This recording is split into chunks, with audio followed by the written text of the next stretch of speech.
학생 여러분 반갑습니다. 지난 시간에는 우리가 그 인터럽트에 대해서 공부를 했었습니다.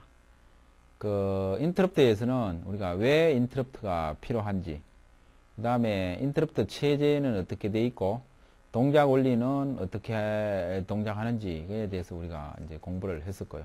그 다음에 이제 그 우선순위 인터럽트 체제 이런 것들에 대해서 이제 공부를 했었습니다. 자, 이제 이번 시간은 우리가 이제 입출력 장치하고 그 다음에 시스템 버스에 대해서 우리가 이제 공부를 해보겠는데요.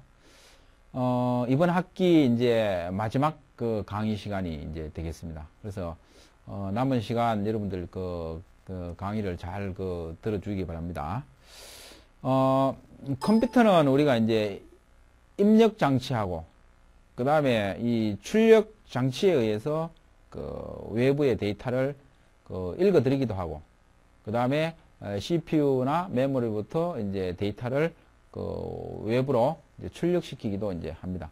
그래서 이 11장에서는 우리가 입출력 장치의 개요에 대해서 한번 이제 알아보고, 그 다음에 입출력 모듈이라든지, 그 다음에 이제 입출력 주소를 지정하는 방법에 대해서 우리가 한번 공부를 하고, 그 다음에 이제 입출력 방법, 그 다음에 이제 마지막으로 시스템 버스에 대해서 한번 이제 알아보도록 하겠습니다. 자, 그러면 우리가 먼저 이제 입출력 장치란 게 뭐냐 이런 얘기입니다.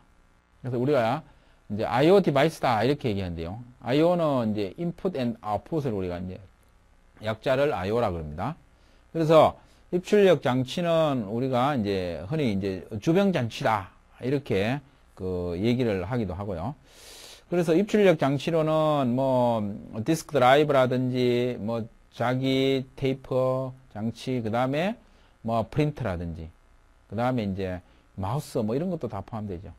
그 다음에 이제 그래픽 뭐 디스플레이 이런 것들이 전부 이제 I/O 디바이스가 되겠습니다.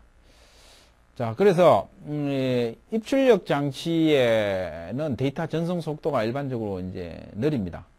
그런데 CPU는 데이터 전송 속도가 이제 빠르죠. 그래서 이 CPU와 그다음에 이 입출력 장치 간에 직접적으로 우리가 데이터를 교환을 하지는 못합니다. 그래서 이제 필요한 게 뭐냐 하면은 입출력 제어기 I/O 컨트롤러라는 그 장치가 이제 필요하게 되겠습니다. 자, 이 I/O 컨트롤러라는 것은 입출력 장치하고 그 다음에 CPU에 결국 뭐냐면은 이 처리 속도도 다르고 그 다음에 데이터 형식의 길이가 서로 다르기 때문에 이런 문제를 이제 해결해 주기 위한 하나의 인터페이스 역할을 하는 것이 이제 I/O 컨트롤러가 이제 되겠습니다.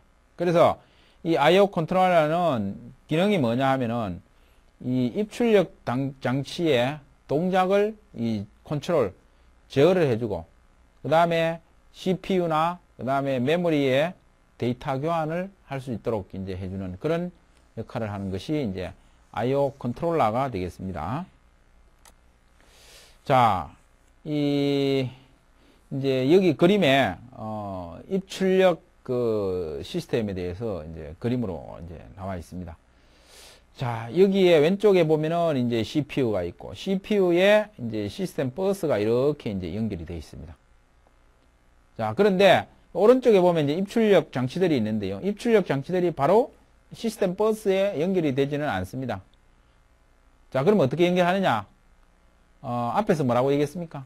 이 I/O 컨트롤러인 이제 입출력 제어기가 필요하다 그랬죠. 그래서 입출력 장치가 I/O 컨트롤러에 연결돼서 인터페이스 회로를 거쳐서 이제 시스템 버스에 이렇게 이제 연결이 되는 이런 이제 구조로 입출력 시스템이 이제 동작을 하게 되겠습니다. 자, 그러면 이제 입출력 모듈에는 어떤 기능을 가지고 있는지 한번 보도록 하겠습니다. 이 입출력 모듈 기능은 결국에 CPU하고 그 다음에 입출력 장치들의 주로 이제 이 통신하는 그런 이제 컨트롤 신호들이 이제 여기에 이제 포함되어 있고, 그 다음에 뭐 타이밍 신호를 갖다가 동기를 시킨다든지, 그 다음에 뭐 데이터 버퍼링이나 오류 검출 기능 이런 것들이 이제 기능이 되겠습니다. 외부에 이제 입출력 장치들은 어떤 것이 있는지 이제 그림으로 나타내 놨습니다. 여기 보면 CPU가 이제 있고 CPU에 시스템 버스가 이렇게 연결이 되겠죠. 그 다음에 이제 각 시스템 버스에 보면 여기는 모니터, 프린터, 키보드, 마우스 이제 이런 그 I/O 장치들이 있습니다. 이런 장치들을 우리가 이제 휴먼 리더블 I/O 디바이스다 이렇게 이제 얘기하고요. 그 다음에 이제 이 머신 리더블 I/O 디바이스로서는 외부 I/O 장치, 뭐 외부 제어 장치 이제 이런 것들이 있고, 그 다음에 이제 커뮤니케이션 I/O 디바이스, 통신 I/O 디바이스로는 뭐 우리가 모뎀이라든지 그 다음에 네트워크 인터페이스, 그 다음에 뭐 이 직병렬 그런 통신 이런 것들이 이제 커뮤니케이션 I/O 디바이스다 이렇게 이제 얘기를 할 수가 있겠습니다. 그 다음에 이제 세 번째로요, 이 입출력 주소를 지정하는 방식에 대해서 우리가 한번 이제 보겠습니다. 이 입출력 장치들이 이제 여러 개가 이제 접속을 되어 있는 경우에, 각 장치마다 두 개씩의 주소가 이제 할당이 되는데, 하나는 데이터 레지스터 주소가 되고, 하나는 상태 제어 레지스터의 주소가 됩니다. 자, 그러면은 입출력 주소 지정 방식 두 가지 중에서 첫 번째가 이제 기억장치 사상 입출력이라 그래서 이걸 우리가 영어로 메모리 맵드 IO다 이렇게 얘기합니다. 메모리 맵드 IO. 자, 이 메모리 맵드 IO라는 게 이제 어떤 방법이냐? 그걸 우리가 한번 보도록 하겠습니다. 이 메모리 맵드 IO 방식은 입출력 저기 내의 레지스터들을 갖다가 이 기억장치 내에 있는 레지스터들과 동일하게 이제 취급을 이제 하는 방법입니다. 그래서 이 결국 액세스 할 때 명령어를 액세스 할 때 동일한 그 명령어를 사용할 수 있는 그런 이제 그 장점을 이제 가지고 있습니다. 그래서 레지스터들의 주소가 기억장치의 주소의 일부분을 할당해서 이제 사용하는 그런 방법이다. 이런 것들을 우리가 메모리 맵드 IO다 이렇게 이제 얘기를 하는데요. 그러면 이런 메모리 맵드 IO의 우리가 장단점을 한번 살펴보면요, 결국 이제 장점입니다. 뭐냐 하면은 메모리하고 그 다음에 입출력 장치를 구별하는 그 별도 신호가 필요가 없다. 왜? 이 메모리의 일부를 이제 사용하기 때문에 그렇다 이런 얘기죠. 그 다음에 입출력 장치하고 데이터를 서로 이제 주고받는 그런 이제 과정에서 일반적으로 그 메모리와 CPU가 데이터를 주고받는 방식으로 이제 주고받는 것과 같은 방법으로 사용하기 때문에 그 보다 이제 강력하고 다양한 종류의 명령어를 사용할 수 있는 그런 장점이 있다. 자, 그런데 이제 또 단점이 있습니다. 단점이 뭐냐 하면은 이 기억장치 주소 공간을 같이 사용하기 때문에 결국 메모리의 주소 공간이 이제 반으로 이제 줄어든다는 그런 이제 단점은 이제 있습니다. 자, 그러면 우리가 예를 한번 들어보도록 하겠습니다. 밑에 이제 그 메모리에 이제 그 어드레스 맵이 이제 나와 있습니다. 여기서 보면요, 여기 있는 이제 1000번부터 이 64K인 FFFF까지 63kB는 이 주소는 기억장치의 주소 공간으로 이제 사용을 하고, 나머지 요 0000부터 시작했고 0FFF까지 요거는 결국 이제 IO 주소 공간으로 이제 사용을 하게 된다 이런 얘기입니다. 그래서 전체 주소 공간을 기억장치 주소 공간과 IO 주소 공간 두 개를 분리해서 이제 사용을 한다 이런 얘기입니다. 그래서 전체 주소 공간이 결국 이제 줄어들게 되겠죠. 그 기억장치 주소 공간이 이제 줄어들게 되겠죠. 이런 거 방법을 우리가 메모리 맵드 IO 방식이다 이렇게 얘기를 하고요. 자, 그 다음에 여기에 비해서 두 번째 방법인 이제 고립형 입출력이라는 게 있습니다. isolated 이제 IO 해갖고 알으세요. 요거는 뭐냐 하면은 이 입출력 장치들인 이 IO의 주소 공간이 기억 장치 주소와는 별도로 이제 할당되는 겁니다. 앞에서 메모리 맵더 IO는 결국 뭐냐 하면은 IO 주소 공간하고 기억 장치 주소 공간이 같은 메모리 공간을 이제 사용한다 그랬죠.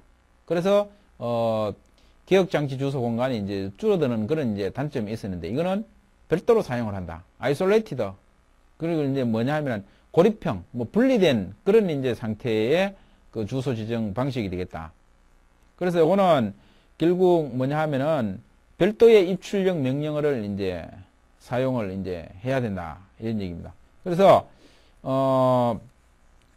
여기 밑에 이제 그림에 예를 이제 드러났습니다. 여기 왼쪽에 보면은 기억장치 주소 공간 해갖고 0000부터 FFF까지 64K를 전체를 기억장치 주소 공간으로 사용을 하고, 그 다음에 이제 오른쪽 여기에는 IO 주소 공간을 이제 별도로 사용하는 겁니다. 256개를 별도로 IO 주소 공간으로 할당해서 사용하는 이런 방법을 우리가 뭐냐 하면은 isolated IO, 고립형 입출력 주소 지정 방식이다. 이제 이렇게 얘기를 이제 합니다. 자, 그러면은 이제 다음으로 입출력 방법에 대해서 우리가 한번 알아보도록 하겠습니다. 이 입출력 제어기인 이 IO 컨트롤러를 구현에 따른 입출력 방법인데요. 이제 네 가지로 우리가 나눌 수 있습니다. 처음에는 첫 번째 방법이 이제 이 CPU에 의해서 입출력하는 그런 방법이 있고요. 두 번째는 이 DMA 컨트롤러인 DMA 저기에 의해서 입출력하는 방법. DMA 저기에 대해서는 조금 이따 우리가 보도록 하겠습니다. 그 다음에 채널 저기에 의해서 입출력하는 방법이 있고요. 그 다음에 네 번째로 입출력 프로세스인 이 컴퓨터에 의해서 입출력하는 방법. 이런 이제 네 가지 방법으로서 입출력 컨트롤러를 구현하는 방법이 되겠습니다. 자, 제일 먼저 이제 CPU에 의해서 입출력하는 그런 이제 방법입니다. 자, 이거는 뭐냐 하면은 입출력에 필요한 이 작업들을 CPU가 이제 담당하게 되는 겁니다. CPU가 뭐 입력도 하고 출력도 하고 이런 것들을 이제 CPU가 직접 이제 담당을 하게 되는 거죠. 그래서 이런 경우에는 이 독립된 IO 컨트롤러가 없고 결국은 CPU가 입출력 컨트롤러 역할을 하는 그런 이제 시스템을 이제 얘기하는 겁니다. 자, CPU가 일일이 입력하고 출력하는 일을 이제 담당하다 보니까 어떤 현상이 발생하느냐 하면은 결국 이 비효율적이다 이런 얘기죠. CPU가 결국 다른 일도 뭐 바쁜 일도 많은데 결국 IO 입출력하는데 하면은 관여를 하면은 결국 이제 비효율적인 시스템이 된다 이런 얘기입니다. 자, 중앙 처리 장치인 CPU에서 입출력하는 방법에는 이제 프로그램에 의한 이제 입출력 방법이 이제 있습니다. 먼저 이거는 뭐냐 하면은 이 CPU는 프로그램을 이제 실행을 해서 IO 장치에 그 다음에 상태를 조사한다든지 그 다음에 명령을 전송한다든지 그 다음에 이제 데이터 전송 같은 이런 입출력 동작을 이제 직접 제어하는 겁니다. 프로그램에 의해서 이제 제어한다는 얘기죠. 그래서 이 CPU가 입출력 완료 여부를 시험하는 명령을 수행하므로 그동안 다른 연산을 이제 해야 되는데 CPU가 입출력에 관여하다 보니까 그런 것을 사용할 수 없다. 할 수 없기 때문에 결국 뭐냐? 이 비효율적인 그런 방법이다. 이런 얘기입니다. 그 다음에 이제 인터럽트에 의한 입출력이 있습니다. 우리가 인터럽트에 대해서는 우리가 지난 강의에서 상세히 이제 공부를 했었습니다. 자, 이거는 뭐냐 하면은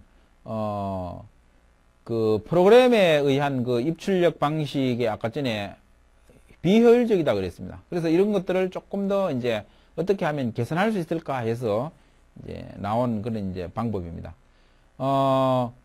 이 인터럽트를 이용하는 방법은 뭐냐 하면은 앞에서 우리가 이제 그 D 플래그라는 게 있었습니다. 그래서 이 D 플래그가 결국 1로 세트되었을 때, 다시 말해서 어떤 입출력할 데이터가 준비되었을 때라는 얘기입니다. 그때 이제 CPU한테 알리는 것으로 이제 인터럽트를 이제 요청을 하는 그런 이제 방법이 되겠습니다.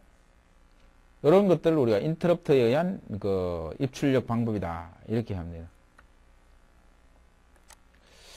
자, 그 다음에 이제 크게 입출력 방법 두 번째 중에서 이 DMA 컨트롤러에 의해서 입출력하는 방법에 대해서 우리가 한번 알아보겠습니다. 이 DMA 방법은 이제 중요한 그런 이제 방법이기 때문에 여러분들이 좀 잘 알아둘 필요가 있습니다. DMA 방법은 결국 무슨 얘기냐 하면은 이 CPU를 결국 통하지 않고 메모리하고 그 다음에 I/O 장치가 직접 데이터를 이제 주고받는 이런 방법입니다. CPU가 관여를 안 하고 결국 이 메모리하고 입출력 장치가 이제 I/O 컨트롤 DMA에 의해서 이제 데이터를 이제 주고받는 방법으로서 결국 이 방법은 뭐냐 하면은 이 DMA 기술이라는 것을 이제 사용을 하는데, DMA 기술을 사용하기 위해서는 반드시 뭐가 필요하냐 하면은 이 DMA 컨트롤러라는 게 이제 필요한 겁니다. 이런 거다. 자, 그래서 그러면 DMA는 구성이 어떻게 되느냐, 우리가 한번 그림을 보도록 하겠습니다. 자, 그림에 보면은 왼쪽에 이제 CPU가 있고, 그 다음에 이제 이 메모리가 있습니다. 그 다음에 이제 입출력 장치가 이제 여기에 있죠. 자, 그 다음에 이제 이 입출력 장치하고 이 메모리하고 데이터를 주고받기 위해 한 건데, CPU, 여기 왼쪽에 있는 CPU가 원래는 해야 되는데, CPU가 하지 않고 DMA 중간에 컨트롤러라는 것을 이용해서 이 메모리와 그 다음에 입출력 장치 간에 이 데이터를 직접 이제 주고받는 이런 방법을 우리가 DMA 방법이다, 이렇게 얘기하는 거예요. DMA 방법이다. 자, 그래서 이때 이 CPU가 DMA 컨트롤러가 버스 요구 신호를 보내면은, 자, 내가 버스를 사용해도 좋으냐? 이렇게 이제 묻는 거죠, CPU한테. 그러면 CPU는 그래, 너 버스를 사용해도 좋다라는 버스 승인 신호를 보내면은 그때부터 DMA 컨트롤러가 이제 버스 사용 권한을 가지고 입출력 장치로부터 오는 입출력 장치와 메모리 간의 데이터를 이제 고속으로 이제 전송을 하게 된다, 이런 얘기입니다. 자, 그 다음에 이제 DMA 컨트롤러에 이제 전달돼야 할 정보가 어떤 게 있는지 우리가 한번 살펴보도록 하겠습니다.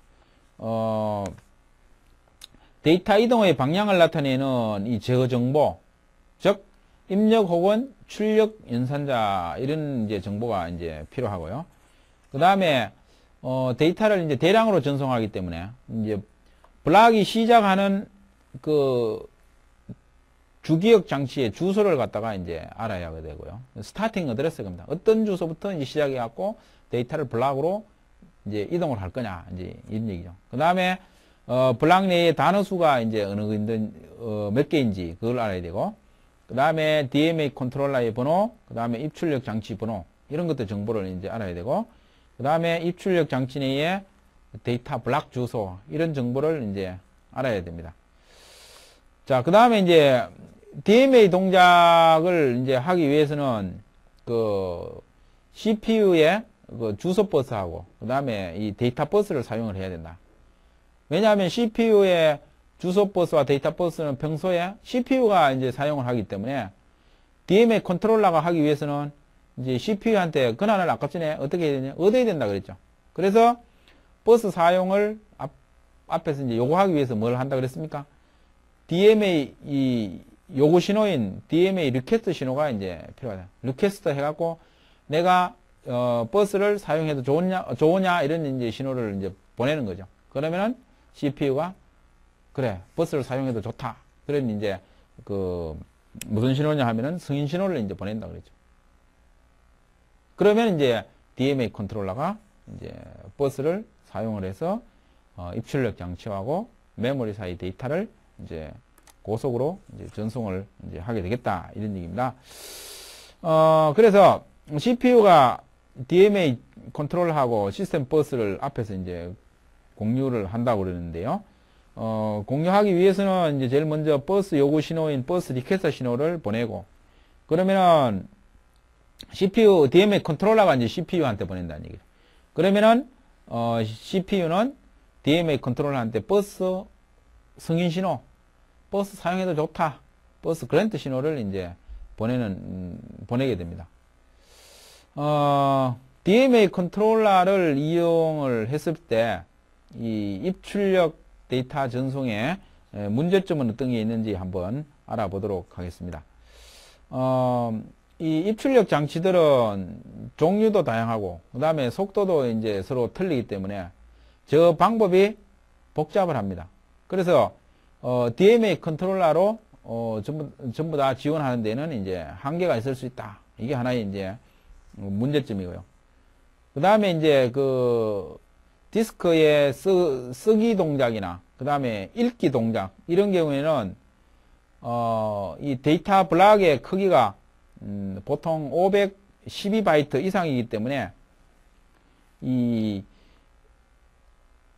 많은 데이터, 블락 데이터를 갖다가 전송하기 위해서는, 이제 그것을, 버퍼링을 해서 일정 단위로 끊어서 이제 전송을 해야 됩니다. 그러기 위해서는 이 버퍼링 하기 위해서 한, 내부 기억 장치가 이제 필요하다.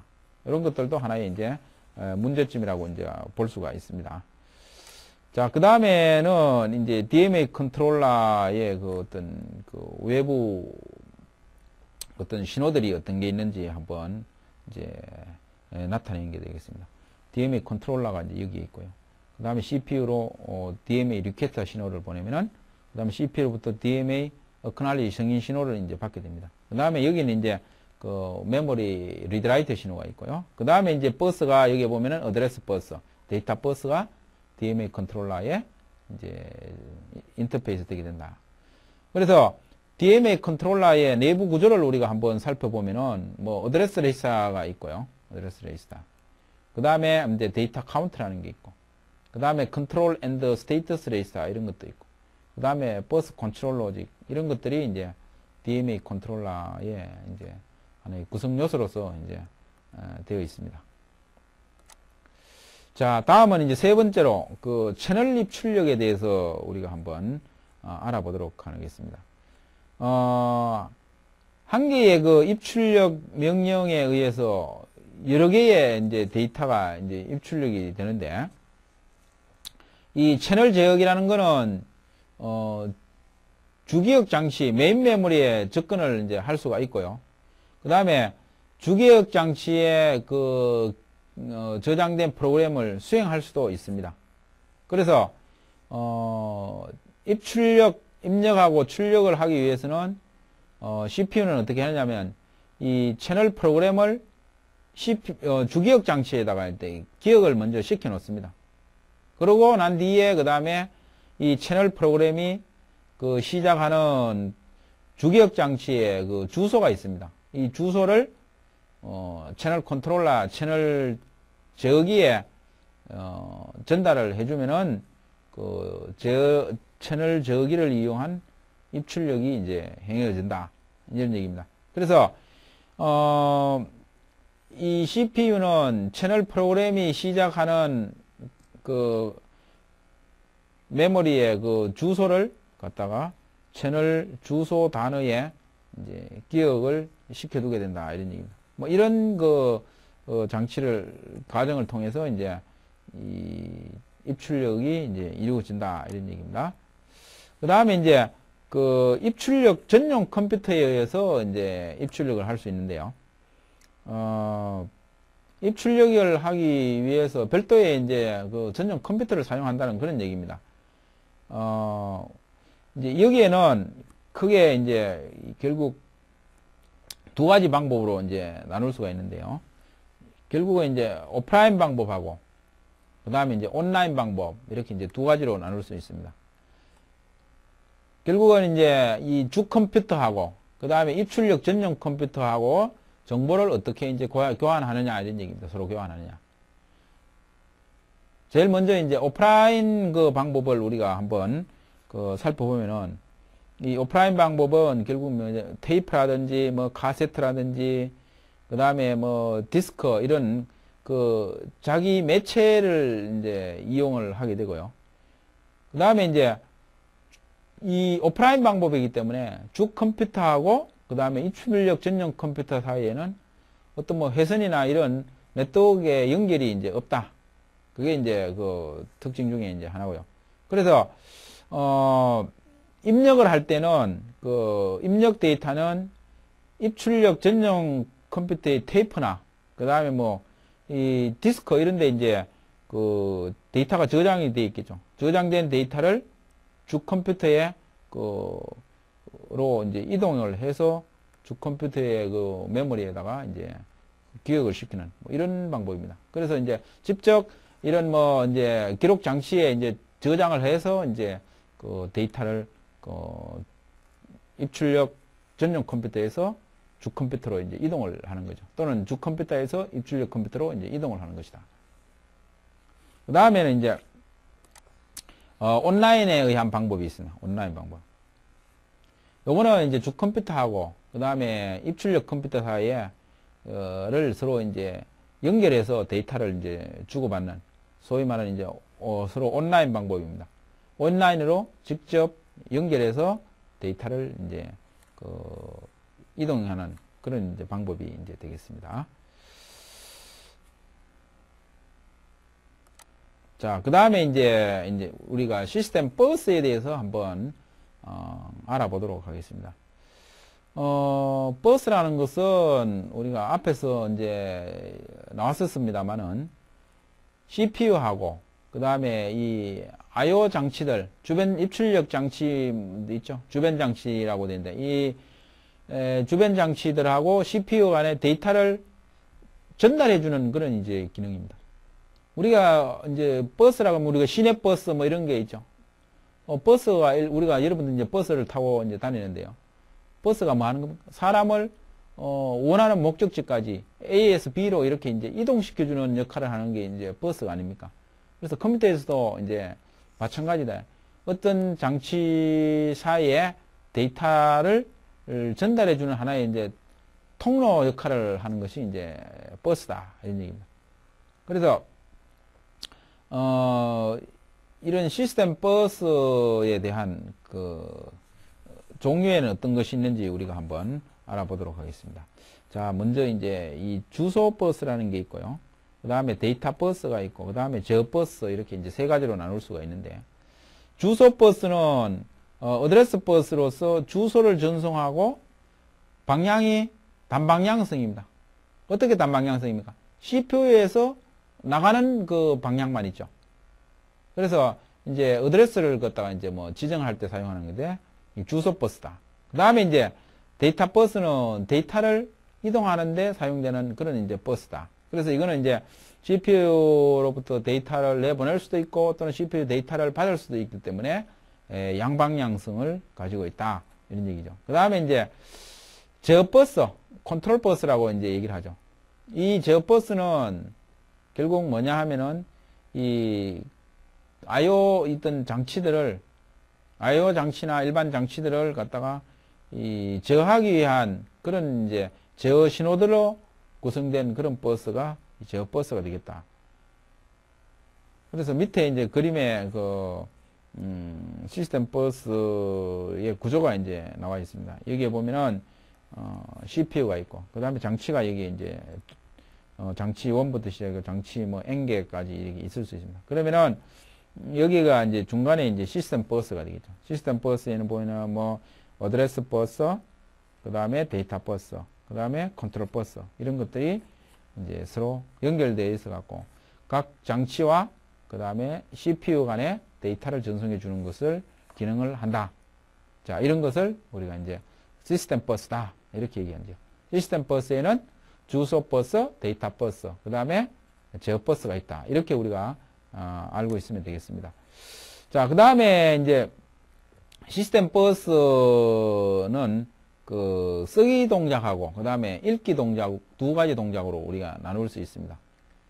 네, 쓰기 동작은 결국 이제 이 버스의 사용권을 가지고 있는 사람을 우리가 가지고 있는 것을 갖다가 우리가 버스 마스터라고 그럽니다. 버스 마스터가 버스 사용권을 이제 가지고 있고 그 다음에 이 버스를 통해서 주소하고 그다음 데이터 이런 거 데이터 및 그다음에 쓰기 신호를 내보내게 된다 이런 얘기입니다. 그 다음에 이제 읽기 동작은 이제 쓰기 동작하고 결국 이제 반대 과정이 되겠죠. 결국 뭐냐 하면은 버스 마스터가 읽기 신호를 내보내고 그러면 데이터가 들어올 때까지 이제 기다리게 된다. 그래서 쓰기 동작, 읽기 동작 이런 두 가지 이제 동작이 이제 시스템 버스가 있고요. 그 다음에 이제 데이터를 전송하는 방법이 이제 동기식과 비동기식 두 가지가 있습니다. 동기식 버스라는 거는 이제 뭐냐 하면은 이 시스템 버스에서 버스들이 이제 그 동작을 하게 되는데 이 동작을 발생하는 그 시점이 이 클락을 기준으로 해서 공통 클락입니다. 여기서 공통 클락을 기준으로 해서 시스템 버스가 이제 동작하는 그런 것 방식을 우리가 동기식 버스다 이렇게 얘기를 하고요. 그 다음에 이제 비동기식 버스는 버스 동작의 발생 시간이 그 관련되어 있는 다른 그 버스 동작이 발생했느냐 안 했느냐 그 여부에 따라서 이제 결정된다. 이게 무슨 얘기냐 하면은 앞에서 어떤 그 동작이 발생했으면은 그 다음 이제 동작이 발생하고 뭐 이런 식으로 이제 연결되는 그런 형태의 그 동작이 이제 비동기식이 됩니다. 자, 이걸 갖다 우리가 이제 그림으로 한번 보면은 쉽게 이해를 할 수가 있습니다. 자, 먼저 여기에 보면은 이제 위에 있는 게 동기식이고 그 다음에 밑에 있는 게 이제 비동기식입니다.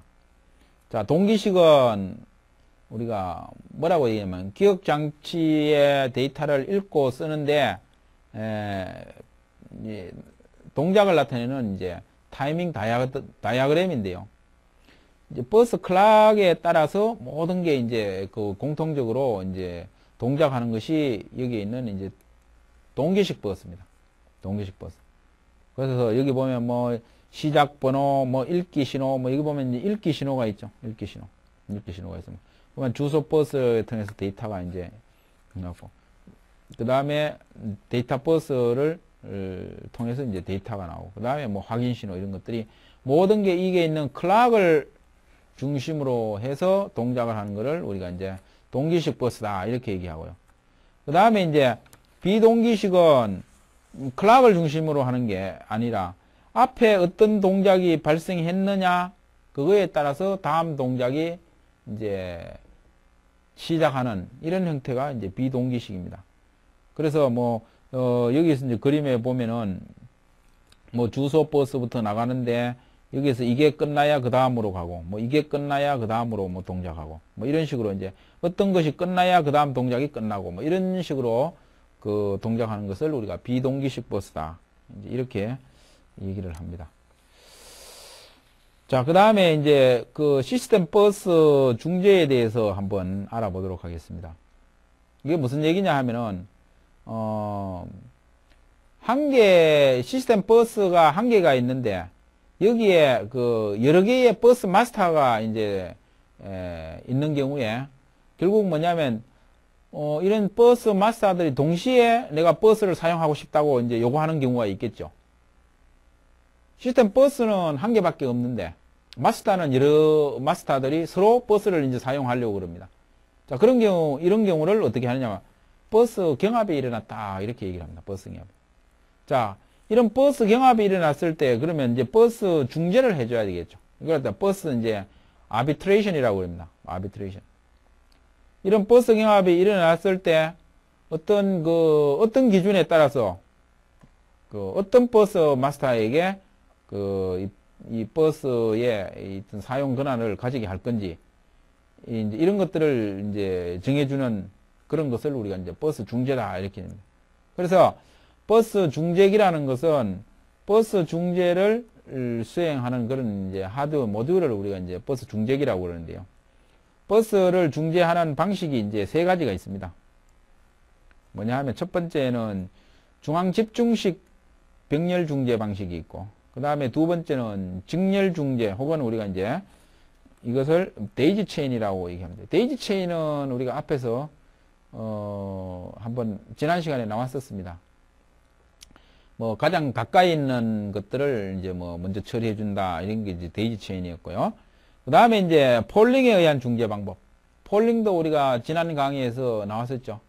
이것도 조금 이따 다시 한번 알아보도록 하겠습니다. 그래서 버스 중재 방식이 이제 이런 세 가지가 있다. 중앙 집중식 병렬 중재, 그 다음에 직렬 중재 혹은 데이지 체인 중재, 그 다음에 세 번째로 폴링에 의한 중재. 그 세 가지에 대해서 여러분들이 좀 잘 알아놓을 필요가 있습니다. 자, 그러면은 이제 첫 번째 방법인 중앙 집중 병렬 버스 중재 방법에 대해서 한번 알아보도록 하겠습니다. 한 개 버스에 결국 이제 이 버스 중재기를 이제 하나 사용을 하는 건데요. 여기 보면 이제 버스 중재기가 이제 하나가 있고요. 그 다음에 버스 마스터가 0, 1, M-1하고 M개의 이제 버스 마스터가 있다. 자, 그러면은 어떻게 이제 하는 방법이냐 하면은, 버스 이제 예를 들어 버스 마스터 0에서 버스 요청 신호를 이제 보내게 됩니다. 자, 그러면은 버스 중재기가 이 버스 사용 중이냐를 체크하고, 사용 중이 아니면은 여기 있는 버스 허용 신호를 보내고, 만약에 어느 마스터가 버스를 사용하고 있으면 사용 중이라는 이제 신호를 보내겠죠. 그래서 이 각 버스 마스터하고 이 버스 중재기가 버스 중재기 사이에 서로 독립된 버스를 요청하는 해선하고 버스를 허용하는 그런 해선이 중재기에 이제 독립적으로 연결되어 있는 이제 이런 방법이 이제 버스 집중 병렬 버스 중재 방식이다. 중앙 집중 병렬 버스 중재 방식이다. 이렇게 이제 얘기합니다. 중앙 집중 한 군데에서 버스 사용권을 이제 다 이제 통제를 한다 이런 얘기입니다. 쉽게 얘기하면은. 자, 그 다음에 이제 데이지 체인 중재 방식이 있습니다. 자, 여기다 보면 이제 버스 마스터 여기 0번, 그 다음에 1번 뭐 해갖고 M-1번 해갖고 M개의 버스 이제 마스터가 이제 있고, 그 다음에 여기 보면 버스 중재기가 여기 이제 왼쪽에 있습니다. 버스 중재기. 그래서 이 버스 마스터 0번에서 예를 들어 먼저 이 버스를 이제 요청을 하게 되죠. 그러면 그게 이제 CPU로 들어갑니다. 버스 리퀘스트 신호에 들어가면은, 그러면은 이 중재기가 버스 요청이 왔다는 걸 이제 인식을 하고, 그 다음에 이 버스 허용 신호를 여기서 이제 버스 그랜트 신호를 이제 내보내게 되겠죠. 자, 내보내는데, 버스 중재기에 가장 가까운 이 버스 마스터 이 0번부터 먼저 이제 신호를 이제 내보내게 된다는 얘기죠. 그래서, 버스 마스터 0번이 이제 자기가 버스를 사용하고 싶으면 이제 먼저 우선권이 있다. 그래서 버스 중재기에 가까운 순서로 우선권이 이제 있는 그런 그 방법이 바로 데이지 체인 중재 방식이다. 데이지 중재 방식이다. 여러분들 그림을 보면은 이제 이해를 이제 하게 되겠다 이런 얘기입니다. 데이지 체인은 지난 시간에도 우리가 한번 이제 나왔었습니다. 그 다음에 이 이제 폴링 방식에 의한 중재다 이런 얘기인데요. 폴링 방법. 폴링은 지난 시간에 이제 우리가 그 인터럽터를 할 때 인터럽터를 판별하는 그 방법으로서도 이제 사용을 했습니다. 그래서 이 버스 중재기가 이제 버스 요청을 인식을 하면은 이제 어떤 장치가 마스터에서 이제 버스 요청을 했겠죠. 그러면 이제 버스 중재기가 그걸 이제 받아서 누가가 버스를 요청했다 이렇게 이제 하면은 어떤 장치가 그 버스를 요청했는지를 이제 파악을 해봐야 되겠죠. 자, 그 파악하는 방법이 이제 이 폴링에 의해서 한다 이런 얘기죠. 폴링에 의해서. 그래서 각 장치에는 이제 이 고유 번호가 이제 있습니다. 그래서 이 일정한 순서에 따라서 차례대로 이 고유 번호를 의해서 일일이 이제 그 확인을 해보는 이제 방법이죠. 예를 들어 버스 마스터가 뭐 3개가 있다 그러면 1번 먼저 확인해보고 그 다음에 2번 확인해보고 그 다음에 3번 한번 해보고 이런 순서로 이제 정해진 순서에 의해서 하는 확인하는 방법이 이제 폴링 방법이다 이런 얘기입니다. 그래서 각 장치는 이 폴링선에 있는 자기 장치 번호를 디코드를 해가고 자기 장치 번호하고 일치하면은 뭐 예를 들어 뭐 2번 이렇게 하면 2번은 체크해보면 자기가 번호하고 일치하니까 자기가 버스 마스터를 자기가 버스를 요청을 했으면은 그 장치는 그 버스 사용 중 신호를 중재기에 이제 보내고 난 뒤에 내가 지금 버스 사용 중이라는 걸 이제 알려주는 거죠. 누가? 버스 중재기한테. 그러면은 그 장치 2번이 이제 버스를 이제 사용하게 된다. 그래서 이 폴링 방식은 결국 이제 소프트웨어에서 이제 사용되는 그런 이제 방식이 되겠습니다. 장점은 보면은 폴링 방식은 하드웨어 방식보다는 속도는 느리지만 어떻게 융통성이 아주 높다. 뭐 순서를 1번 3개인 경우 1번, 2번, 3번 이렇게 해도 되고 3번, 2번, 1번 해도 되고 아니면 1번, 3번, 2번 장치를 이렇게 해도 되고 얼마든지 이제 그 순서를 바꿔가면서 할 수가 있다. 자, 그런데 이제 단점이 앞에서도 지난 시간에도 우리가 얘기했습니다만은 하나하나 일일이 체크를 해보다 보니까 뭐냐 하면은 이 체크하는데 걸리는 시간이 너무 이제 많이 걸린다 이런 얘기입니다. 그래서 중재에 소요되는 시간이 이제 길다는 것이 단점이 되겠습니다. 그래서 이 폴링 방식에 의한 버스 중재를 이제 그림으로 이제 나타내 놨습니다. 여기 이제 버스 마스터들이 여기 이제 쭉 있죠. 버스 마스터들이 있고. 자, 버스 마스터가 버스를 사용하고 싶으면은 버스 중재기에 버스 요구 신호를 이제 보내게 되겠죠. 버스 리퀘스트는. 보내게 됩니다. 자, 그러면은 어떻게 하느냐 하면은 버스 중재기는 여기 이제 이 폴링 방법을 이용해 갖고 이제 하나하나 체크해 보죠. 첫 번째는 뭐 마스터 너 버스를 요청했냐 이렇게 이제 체크해 보는 거죠. 그러면 버스 마스터 0번은 자기 장치 번호하고 여기서 내보낸 그 번호하고 체크해 갖고 맞으면은 결국 이제 자기가 버스 사용 중이라는 신호를 버스 중재기에 이제 보내고 자기가 이제 버스를 사용하게 된다. 버스 사용 중이면 다른 마스터에서는 이제 결국은 버스를 이게 끝날 때까지 이제 버스를 사용할 수 이제 없게 되겠죠. 이런 방법이 결국 이제 폴링 방법에 의해서 그 버스를 이제 중재하는 그런 방법이 되겠습니다. 그래서 이제 이번 시간에는 그 입출력 장치하고 그 다음에 이제 시스템 버스에 대해서 우리가 공부를 했습니다. 그 내용을 뭐 입출력 장치가 뭐 어떤 것들이 있는지 개요에 대해서 우리가 한번 살펴봤고요. 그 다음에 이제 입출력 모듈하고 그 다음에 이제 입출력의 주소를 지정하는 방식, 그 다음에 입출력 뭐 방법, 그 다음에 이제 마지막으로 뒷부분에서 그 시스템 버스가 어떤 것들이 있는지, 버스 동작은 이제 어떻게 하는지 이런 것들을 우리가 한번 살펴봤습니다. 이제 이것으로서 그 우리가 그 이번 학기에 컴퓨터 구조 강의가 이제 다 이제 끝나게 되는데요.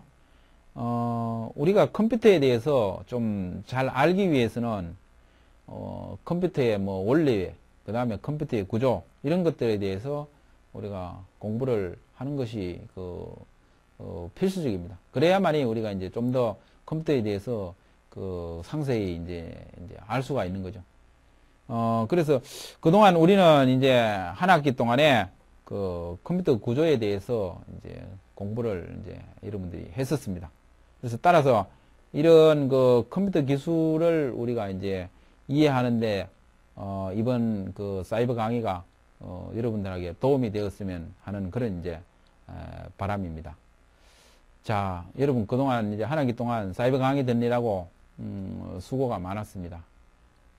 이것으로서 이번 학기 컴퓨터 구조 과목의 사이버 강의를 모두 마치도록 하겠습니다. 자, 여러분 그동안 수고 많았습니다.